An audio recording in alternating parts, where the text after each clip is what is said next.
যে পিচ্চি হেলাল বা ইমন তাদের গ্রুপের যেই থাকুক তাদেরকে আমরা আইনের আওতায় অবশ্যই আনব। রাজধানীর আদাবরের 10 নং বালুর মাঠ এলাকায় ছিনতাইকারীর চাপাতির কোপে সুমন শেখ নামে এক যুবকের কবজি বিচ্ছিন্ন হওয়ার ঘটনা ঘটেছে।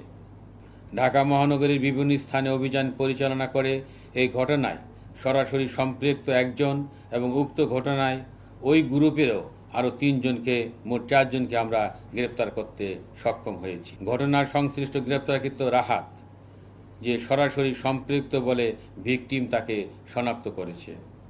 এই ঘটনায় অন্যান্য আসামিদের গ্রেপ্তারের অভিযান চলমান রয়েছে।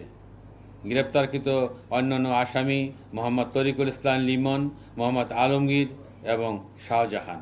যে পিচ্চি হেলাল বা ইমন তাদের গ্রুপের যেই থাকুক তাদেরকে আমরা আইনের আওতায় অবশ্যই আনব এবং পাশাপাশি পিচ্চি হেলালের এবং ইমন গ্রুপের কয়েকজন সক্রিয় সদস্যকেও আমরা ইতিপূর্বে গ্রেপ্তার করতে সক্ষম হয়েছি।